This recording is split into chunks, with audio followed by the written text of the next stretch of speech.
Kumusta kayong lahat? Ako si Aina.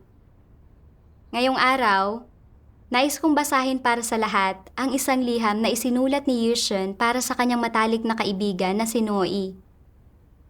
Sa liham na ito, isinalarawan niya ang kanyang mga naging karanasan matapos siyang tanggalin. Pagkatapos ng kanyang pagkakatanggal, ginawa niya ang ilang gawain sa pangkalahatang gawain sa iglesia. Dahil nawala ang kanyang katayuan, hindi siya mapalagay dito at nakadama ng pagiging negatibo. Maging ang pagtupad sa tungkulin ay hindi niya ginustong gawin. Sa pamamagitan ng pagbasa sa mga salita ng Diyos, nagkaroon siya ng kaunting pagkaunawa sa kanyang kalagayan. Ngayon, basahin natin ang liham na ito at tingnan kung paano siya nakaahon mula sa kanyang negatibong kalagayan.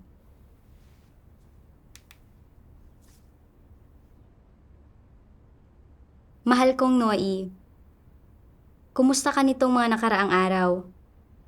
Sa huling sulat mo, nabanggit mong hindi mo na ginagawa ang tungkulin mo sa pagdidilig, kundi itinalaga ka ng mga leader sa mga pangkalahatang gampanin. Pakiramdam mo ay hindi ka pinahihintulutan ng tungkuling ito na mamukod-tangi o mapahalagahan ng iba, kaya ka lumalaban at ayaw makipagtulungan. Napapaisip ako kung bumuti ba ang kalagayan mo kamakailan. Dati, nakaranas din ako ng gayong kalagayan. Kalaunan, sa pamamagitan ng pagbabasa ng mga salita ng Diyos, nagkamit ako ng kaunting pagkaunawa sa aking tiwaling disposisyon ng paghahangad ng reputasyon at katayuan, at iwinasto ko rin ang aking mga nakalilin lang na pananaw sa mga tungkulin, at sinimulang matyagang gawin ang mga tungkulin ko. Sa pagkakataong ito, nais kong ibahagi sa iyo sa liham na ito ang karanasan ko. Umaasa na makakatulong ito sa iyo.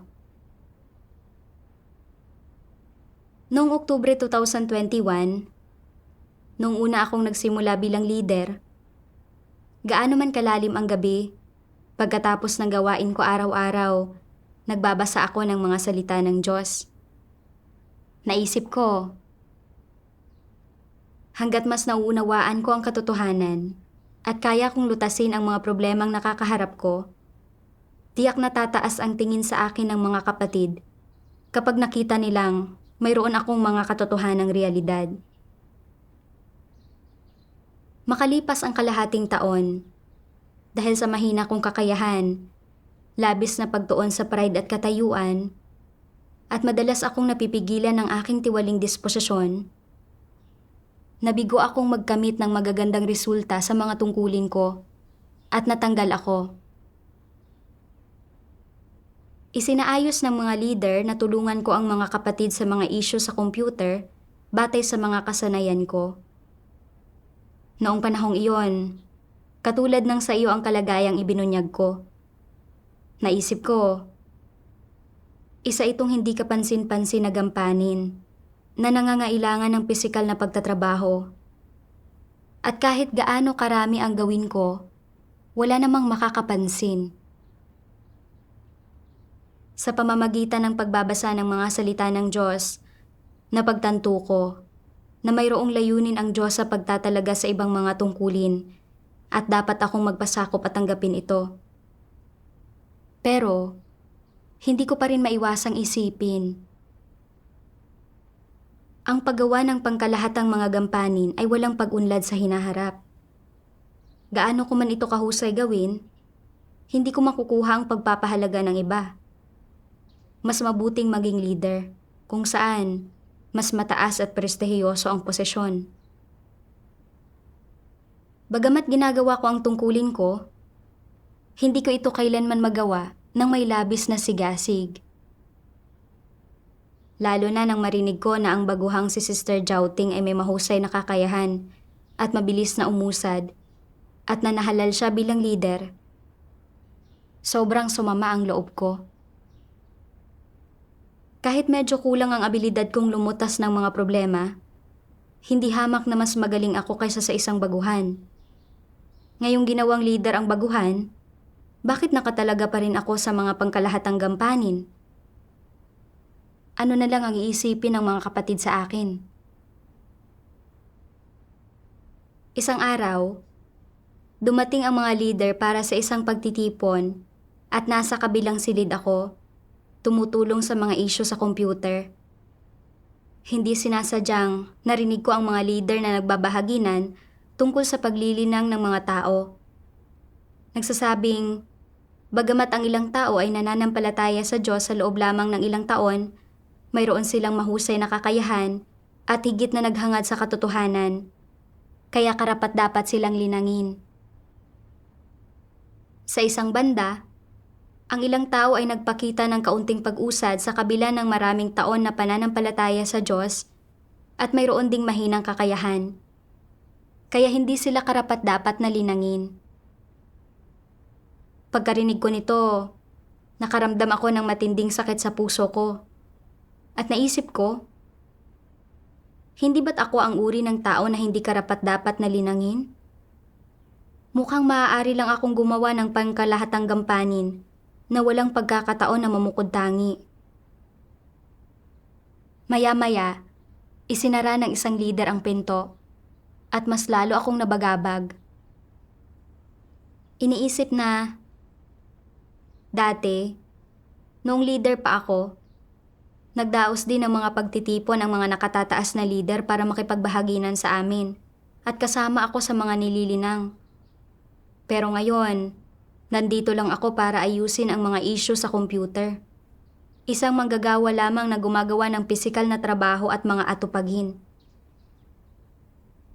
Naisip ko rin, nakilala ako ng lahat ng leader ng iglesia na dumadalo sa pagtitipon at napaisip ako kung ano na lang ang tingin nila sa akin kung malalaman nila na ginagawa ko ngayon ang tungkuling ito. Habang mas iniisip ko ito, mas lalo akong nababagabag. Nang oras na para ipaliwanag sa kanila kung paano gamitin ang kasangkapan matapos kong ayusin ang mga issue sa computer, ayaw ko na talagang pumunta roon. Pakiramdam ko, isa lang akong mababang uring manggagawa. Hindi parehong antas nila. Matagal akong nagpalakad-lakad sa loob ng silid bago atubiling pumunta para makipag-usap sa kanila. Pagbalik ko, mas lalo akong hindi mapalagay.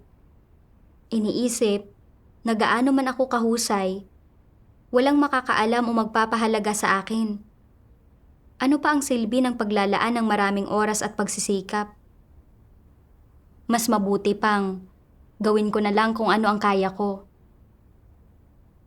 Pagkatapos niyon, hindi ko na isinapuso ang tungkulin ko. Sa tuwing may mga katanungan ang mga kapatid, sumasagot ako ng hindi maingat na isinasaalang-alang ang mga ito. Hindi ko rin ibinubuod ang mga problema o paglihis sa gawain ko.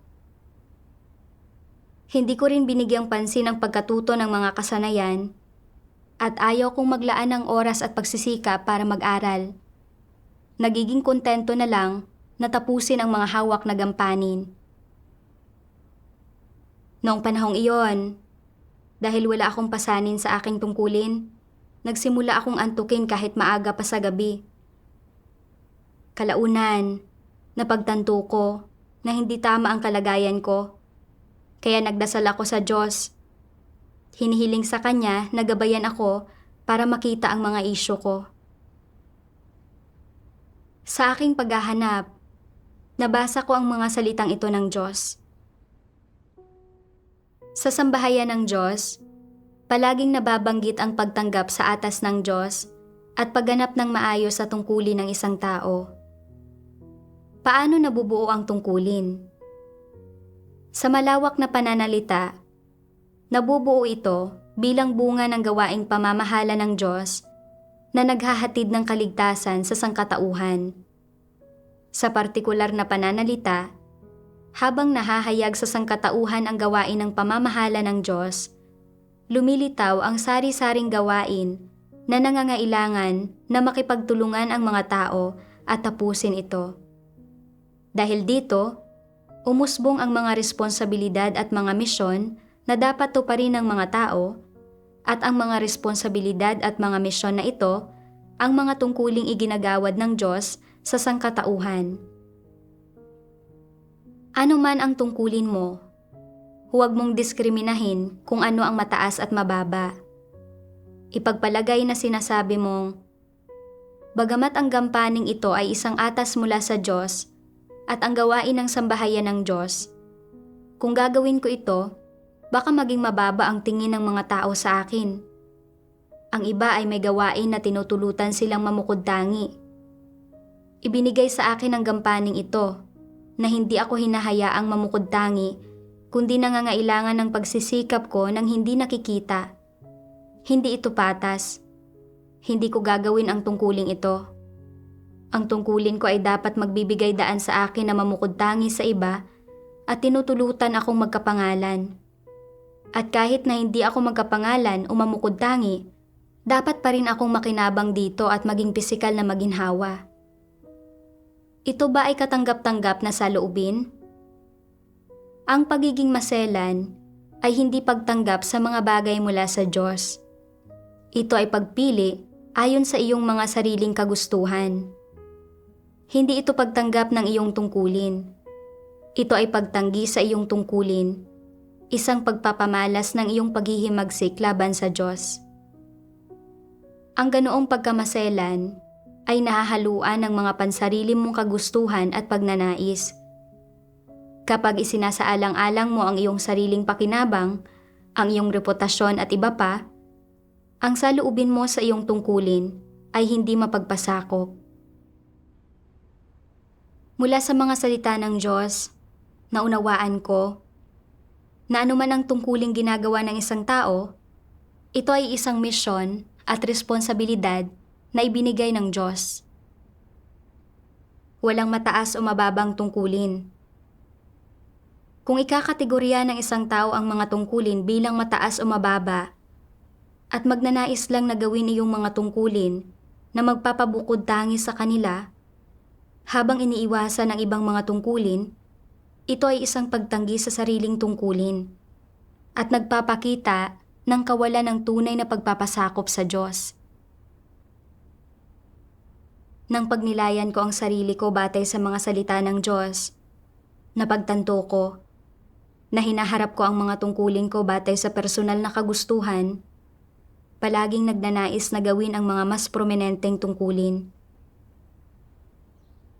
Sa pagbabalik tanaw noong leader pa ako, upang pahalagahan ng mga nakatataas na leader at makuha ang paghanga ng mga kapatid, nagsikap ako ng husto at ginawa ko ang tungkulin ko ng may labis na sigasig. Pero pagdating sa paggawa ng mga pangkalahatang gampanin, pakiramdam ko ay gumagawa lang ako ng pisikal na trabaho at na hindi mahalaga ang papel ko. Itinuring ko ang ganitong klase ng tungkulin bilang mas mababa ang katayuan. Pakiramdam ko ay hindi ako nito binigyan ng pagkakataon na mamukod-tangi. Kaya hindi ako ganado sa paggawa ng tungkulin ko. Lalo na nang marinig ko ang sinabi ng leader na ilang matagal ng mananampalataya na may mahihinang kakayahan at mabagal na pag-usad ay walang saysay na linangin, pakiramdam ko ay mas lalong hindi ako karapat-dapat kaysa sa mga baguhan. At maaari lang akong mga siwa ng ilang pangkalahatang gampanin. Talagang nasiraan ako ng loob dahil dito at nawalan ako ng motibasyon na gawin ang mga tungkulin ko. Hindi ko na isinapuso ang dapat kong gawin na nagdulot ng kawalan sa mga tungkulin ko. Pagkatapos, naisip ko na ang tungkulin ay isang responsibilidad na ibinigay ng Diyos. At mataas o mababa man ang antas nito, dapat ko itong tanggapin mula sa Diyos at dapat akong magpasakop at tumupad sa mga responsibilidad na dapat kong pasanin. Pero dahil naramdaman kong napahiya ako at hindi natugunan ang pagnanais ko para sa katayuan, nagsimula akong makaramdam ng paglaban, mga tuwiran, maging negatibo, at magpakatamad sa gawain ko. Hindi ako nagsikap na pag-isipang mabuti at lutasin ang mga problema na lumitaw sa tungkulin ko. Hindi ko rin pinag-aralan o natutunan ang mga kinakailangang kasanayan. Bilang resulta, hindi ko malutas ang ilang isyo ng mag-isa na dumagdag lang sa gawain ng mga kapatid na nakatrabaho ko. Masidya akong tumuon sa reputasyon at katayuan. Ang inalala ko lang ay ang sarili kong banidad, pride, at pansariling mga interes, kahit kapalit pa ng pagkaantala sa gawain ng iglesia. Nakita ko na wala akong pagsunod sa pagtatalaga sa akin ng ibang mga tungkulin, at wala akong anumang konsensya o katwiran. Kalaunan, nabasa ko ang isa pang sipi ng mga salita ng Diyos. Para sa mga antikristo, ang reputasyon at katayuan ay hindi kung anong karagdagang hinihingi lamang, lalong hindi mga bagay na panlabas sa kanila na makakaya nila kahit wala ang mga ito. Bahagi ang mga iyon ng kalikasan ng mga antikristo. Iyon ay nasa kanilang mga buto, sa kanilang dugo. Ang mga iyon ay likas sa kanila. Hindi masasabing ang mga antikristo ay walang pakialam kung sila ba ay nagtataglay ng reputasyon at katayuan. Hindi ganito ang kanilang saloobin. Kung gayon, ano ang kanilang saloobin? Ang reputasyon at katayuan ay malapit na nauugnay sa kanilang pang-araw-araw na buhay, sa kanilang pang-araw-araw na kalagayan, sa kung ano ang kanilang hinahangad sa araw-araw. At kaya para sa mga antikristo, ang katayuan at reputasyon ang buhay nila. Paano man sila mabuhay, anuman ang kapaligiran na tinitirhan nila, anuman ang gawain na kanilang ginagawa, anuman ang kanilang hinahangad, anuman ang kanilang mga layon, anuman ang direksyon ng kanilang buhay, umiikot ang lahat ng ito sa pagkakaroon ng magandang reputasyon at mataas na katayuan. At hindi nagbabago ang pakay na ito. Hinding-hindi nila kayang isantabi ang gayong mga bagay. Ito ang totoong mukha ng mga antikristo at ang kanilang diwa. Maaari mo silang ilagay sa isang sinaunang gubat sa pusod ng kabundukan at hindi pa rin nila isasantabi ang paghahangad nila sa reputasyon at katayuan. Maaari mo silang ilagay sa gitna ng anumang grupo ng mga tao at ang pawang maiisip nila ay reputasyon at katayuan pa rin. Kahit na naniniwala rin sa Diyos ang mga antikristo, itinuturing nila ang paghahangad sa reputasyon at katayuan bilang katumbas ng pananalig sa Diyos at tinatrato ang dalawang bagay na ito ng magkapantay. Ibig sabihin, habang tinatahak nila ang landas ng pananalig sa Diyos, hinahangad din nila ang kanilang sariling reputasyon at katayuan. Masasabi na sa puso ng mga antikristo, ang paghahangad ng katotohanan sa kanilang pananalig sa Diyos ay ang paghahangad sa reputasyon at katayuan, at ang paghahangad sa reputasyon at katayuan ay ang paghahangad din sa katotohanan. Ang magkamit ng reputasyon at katayuan ay ang magkamit ng katotohanan at buhay. Kung nararamdaman nila na wala silang kasikatan, pakinabang, o katayuan, na walang tumitingala sa kanila, nagpapahalaga sa kanila, o sumusunod sa kanila, sobrang bigong-bigo sila. Naniniwala silang wala nang saysay pang maniwala sa Diyos, wala na itong kabuluhan, at sinasabi nila sa kanilang sarili na, bigo ba ang gayong pananalig sa Diyos? Hindi ba't wala na akong pag-asa? Madalas na kinakalkula nila ang gayong mga bagay sa kanilang puso.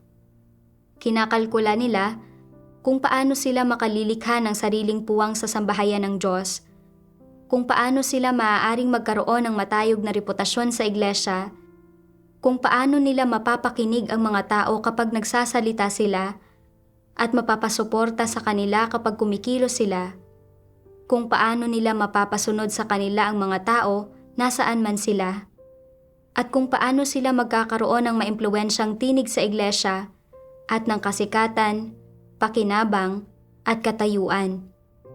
Talagang pinagtutuunan nila ang gayong mga bagay sa puso nila.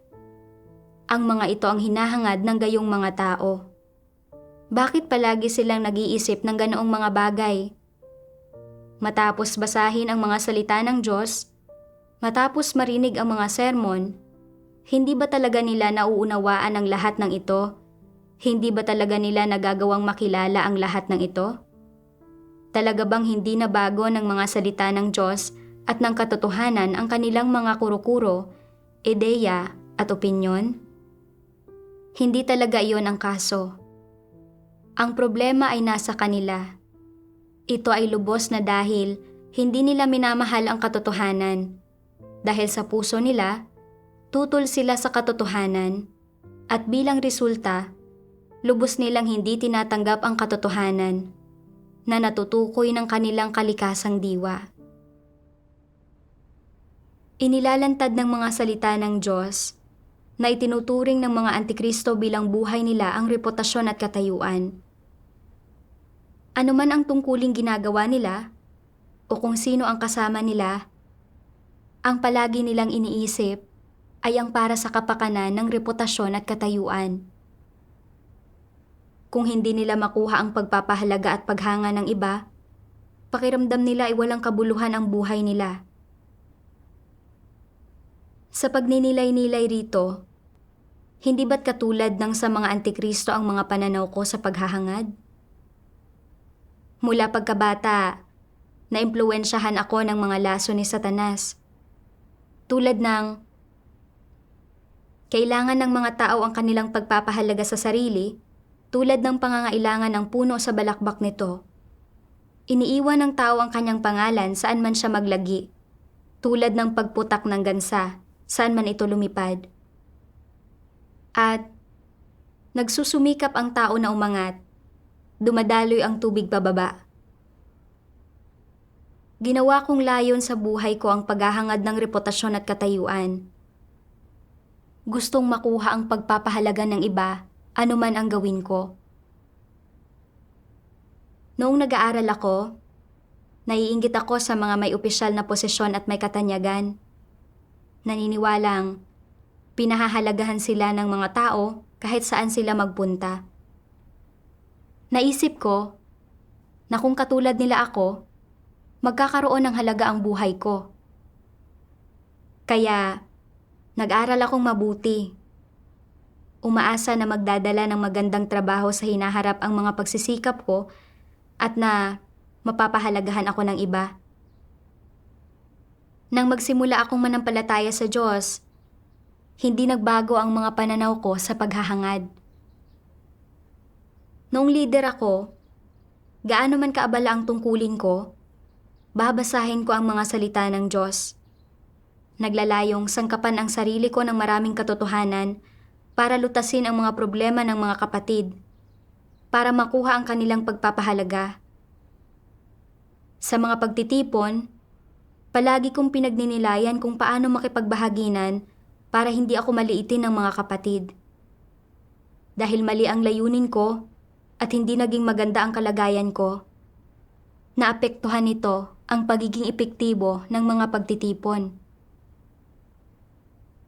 Kapag gumagawa ng mga pangkalahatang gampanin, sinusunod ko pa rin ang dating landas. Dahil natakot ako na maliitin ako, pagkatapos lutasin ang mga problema sa computer para sa mga leader, ni hindi ako naglakas loob na harapin ang kahit simpleng pakikipag-usap sa kanila. At pakiramdam ko, ay masyado akong napipigilan sa loob-loob ko. Pagkatapos, naging napakapasibo ko sa mga tungkulin ko na nakaapekto rin sa gawain. Nakita ko na sa anumang tungkuling ginagawa ko, ang mga kaisipan at layunin ko ay para lamang sa sarili kong reputasyon at katayuan. Hindi ba't ito ay pagsunod sa landas ng mga antikristo? Malinaw na wala akong kwenta. Wala akong mga katotohanang realidad. Mahina ang kakayahan ko at medyo malubha ang aking tiwaling disposisyon. Sa halip na nagpapakumbaba at gumagawa ng aking tungkulin, Palagi kong inaalala ang sarili kong pride at katayuan. Nang hindi ko makuha ang mga bagay na iyon, naging negatibo at nabagabag ako at nawalan ako ng motibasyon sa mga tungkulin ko. Talagang napakahigpit ng gapos ng reputasyon at katayuan sa akin. Pinangingibabawan ang bawat araw ng buhay ko. Sa lahat ng ginawa ko, ninais kong pagpapahalaga at pagsang-ayon ng iba. Lubhang napakahirap na mamuhay sa ganitong paraan. Binigyan ako ng Diyos ng pagkakataong gawin ang tungkulin ko para magawa kong hangarin ang katotohanan at matamo ang pagbabago sa aking disposisyon sa pamamagitan ng paggawa ng tungkulin ko. Pero nabigo akong gawin ang tungkulin ko ng may prinsipyo. At hindi ako nagsikap sa paghahangad sa katotohanan. Palaging naghahanap ng reputasyon at katayuan para makuha ang pagpapahalaga ng iba.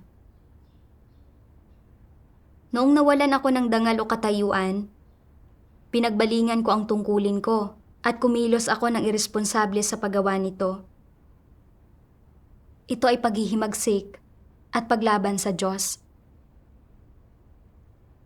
Ngayon, malinaw kong nakikita na ang bulag na paghahangad ng kasikatan, pakinabang at katayuan ay lubhang mapanganib.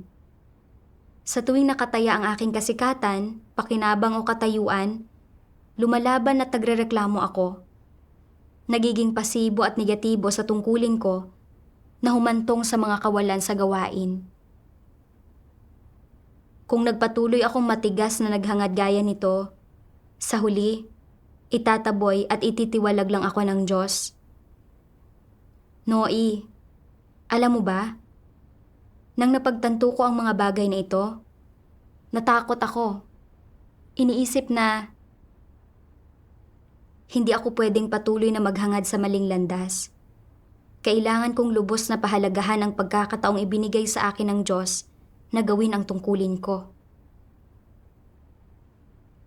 Nabasa ko ang isa pang sipi ng mga salita ng Diyos na tumulong sa akin na magkaroon ng kaunting pagkaunawa kung paano lumugar ng tama.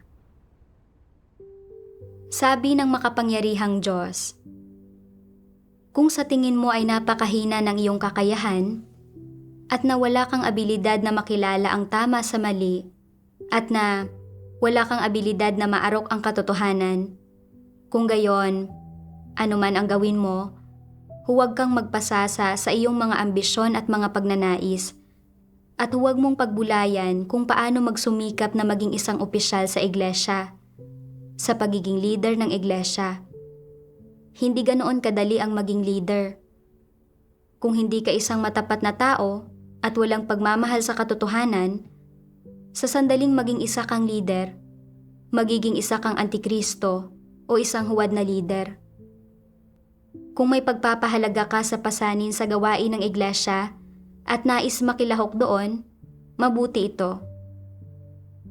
Ngunit dapat mong pagnilayan kung nauunawaan mo ba ang katotohanan, kung nagagawa mo bang magbahagi sa katotohanan para lutasin ang mga isyu, kung nagagawa mo bang tunay na magpasakop sa gawain ng Diyos, at kung nagagawa mo bang isagawa ng maayos ang gawain ng iglesia ayon sa mga pagsasaayos ng gawain. Kung nakakatugon ka sa mga pamantayang ito, maaari kang tumakbo upang maging leader o manggagawa. Ang ibig kong sabihin sa pagsasabi nito ay na kahit papaano, dapat magtaglay ng kamalayan sa sarili ang mga tao. Tingnan muna kung nagagawa mo bang makilatis ang mga tao, kung kaya mo bang maunawaan ang katotohanan at magawa ang mga bagay-bagay ayon sa prinsipyo. Kung natutugunan mo ang mga hinihinging ito, angkop kang maging leader o manggagawa. Kung wala kang kakayahang suriin ang sarili mo, maaari mong tanungin ang mga tao sa paligid mo na pamilyar sa iyo o malapit sa iyo. Kung sinasabi nilang lahat na hindi sapat ang kakayahan mo para maging isang leader at na sapat na ang paggawa mo lang ng maayos sa kasalukuyan mong gawain, kung gayon ay dapat mong agad na kilalanin ang iyong sarili. Dahil mahina ang kakayahan mo, huwag gugulin ang lahat ng oras mo sa pagnanais na maging leader. Gawin mo lamang ang kaya mo Gawin ng maayos ang iyong tungkulin ng praktikal upang magkaroon ka ng kapayapaan ng isipan. Mabuti rin ito. At kung kaya mong maging leader, kung talagang taglay mo ang gayong kakayahan at talento, kung taglay mo ang kapabilidad sa gawain at mayroong pagpapahalaga sa pasanin, ikaw ay tiyak na uri ng mga tao na may talento na kulang sa sambahayan ng Diyos at siguradong maaangat at malilinang. Ngunit may oras ang Diyos sa lahat ng bagay. Ang hiling na ito, ang hiling na maiangat, ay hindi ambisyon. Ngunit dapat mayroon kang kakayahan at natutugunan ang mga pamantayan para maging leader. Kung mahina ang iyong kakayahan, subalit ginugugol pa rin ang lahat ng oras mo sa kagustuhan na maging leader o tumanggap ng ilang mahahalagang gampanin o maging responsable sa pangkalahatang gawain o gumawa ng isang bagay na nagtutulot sa iyo na maitangi ang iyong sarili, sinasabi ko sa iyo, ito ay ambisyon. Maaaring magdala ng sakuna ang ambisyon, kaya dapat kang mag-ingat dito. Lahat ng tao ay may pagnanais na umusad at handang magpunyagi tungo sa katotohanan na hindi naman problema. Ang ilang tao ay may kakayahan, nakatutugon sa mga pamantayan ng pagiging mga lider at nagagawang magpunyagi tungo sa katotohanan at mabuting bagay ito. Ang iba ay walang taglay na kakayahan, kaya dapat silang tumuon sa sarili nilang tungkulin, gampanan ng maayos ang tungkuling nasa harapan nila mismo, at gawin ito ayon sa prinsipyo at ayon sa mga hinihingi ng sambahayan ng Diyos. Para sa kanila, mas mabuti iyon, mas ligtas, mas makatotohanan. Noe, hindi ba't nagkamit ka rin ng ilang bagay mula sa pagbasa ng siping ito ng mga salita ng Diyos? Mula sa siping ito, naunawaan ko na kung ang isang tao ay may kakayahan at abilidad sa gawain at natutugunan ang mga pamantayan ng pagiging isang lider, tiyak na itataguyod at lilinangin siya ng sambahayan ng Diyos. Pero kung mahina ang kakayahan ng isang tao at hindi niya natutugunan ang mga pamantayan ng pagiging isang lider, kung gayon, kahit na maging leader siya, hindi siya makakagawa ng aktwal na gawain at hindi maiiwasang magdudulot siya ng mga kawalan sa gawain ng iglesia. Noon pa man ay palagi kong inaakala na ang pagiging isang leader ay magbibigay sa akin ng pagpapahalaga mula sa iba. Pero hindi ko kailanman pinagnilayan kung talaga bang natugunan ko ang mga pamantayan ng pagiging isang leader. Sa pagbabalik tanaw noong panahong leader ako, hindi ko malinaw na nakita o nalutas ang mga problemang lumitaw sa mga tungkulin ng mga kapatid. Kapag maraming gampanin, hindi ko sabay-sabay na napapamahalaan ang mga ito at hindi ko nagagawa ng maayos ang gawaing pangunahing responsibilidad ko. Higit pa rito, labis kong inaalala ang katayuan ko. Hindi ako tumuon sa paghahanap sa mga katotohanang prinsipyo sa paggawa ng tungkulin ko at palagi kong iniisip kung paano makipagbahaginan sa paraang matatamo ko ang pagpapahalaga ng mga kapatid. Hindi magawa ng puso ko na tunay na tumuon sa tungkulin at walang naging mga resulta sa paggawa ko nito. Itinalaga ako ng mga nakatataas na lider sa ibang tungkulin ayon sa mga prinsipyo na makabubuti sa gawain ng iglesia at magsisilbing proteksyon para sa akin. Ngayon, ang tungkuling ginagawa ko ay nauugnay sa pagkakaroon ng kaalaman sa ilang teknikal na kasanayan at nagagawa kong kabisaduhin ang mga kasanayang ito at makapagbigay ng kontribusyon sa tungkuling ito. Nababagay sa akin ang tungkuling ito. Gaya ng sinasabi ng Diyos, ang ilang tao ay may kakayahan, nakatutugon sa mga pamantayan ng pagiging mga lider at nagagawang magpunyagi tungo sa katotohanan at mabuting bagay ito.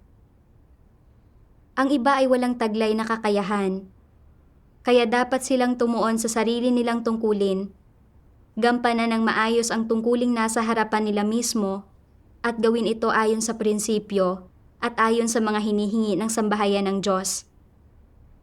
Para sa kanila, mas mabuti iyon, mas ligtas, mas makatotohanan. Tunay nga, para sa mga nakakatugon sa mga pamantayan ng pagiging isang lider, ang maitaguyod at malinang ng sambahayan ng Diyos ay isang mabuting bagay. Dahil binibigyang daan sila nito na makatanggap ng higit na pagsasanay, makapasok sa iba't ibang aspekto ng mga katotohanang prinsipyo at magamit ang kanilang praktikal na karanasan para makatulong sa mga kapatid na isang mabuting bagay para sa gawain ng iglesia. Para sa mga hindi nakakatugon sa mga pamantayan ng pagiging isang lider, dapat nilang matatag na gawin ang mga tungkuling kaya nilang gawin at maaari din silang pumasok sa ilang katotohanang realidad. Sa huli, ay magkakaroon ng pagkakataon para maligtas. Nang mapagtanto ko ito, mas naunawaan ko ang layunin ng Diyos. Nagsaayos ang Diyos ng gayong mga kapaligiran para tulungan akong magkamit ng tumpak na pagkaunawa sa sarili ko. Kailangan kong hanapin ang lulugaran ko at gawin ang tungkulin ko sa praktikal na paraan. Ito ang pinakamahalagang bagay at ito dapat ang katwiran na mayroon ako. Nabasa ko ang isa pang sipi ng mga salita ng Diyos. Lahat ay pantay-pantay sa harap ng katotohanan. Ang mga iniaangat at nililinang ay hindi gaanong nakahihigit sa iba.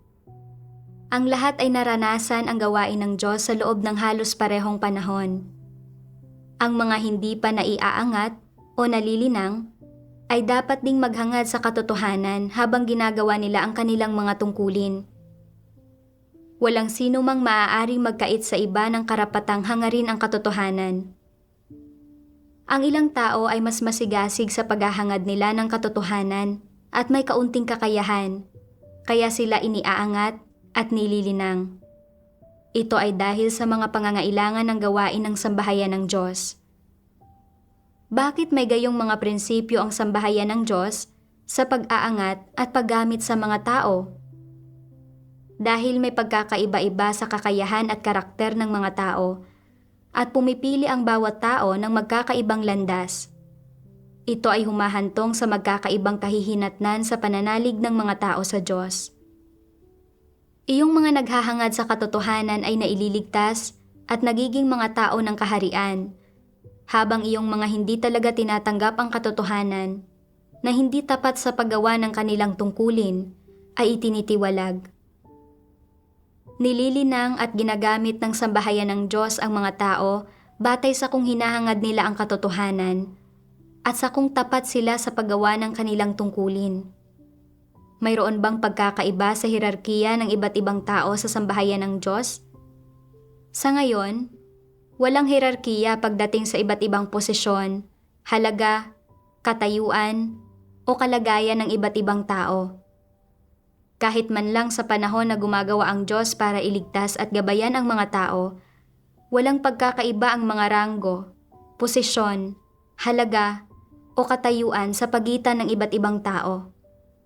Ang tanging mga bagay na nagkakaiba ay nasa paghahati ng gawain at sa mga tungkuling ginagampanan.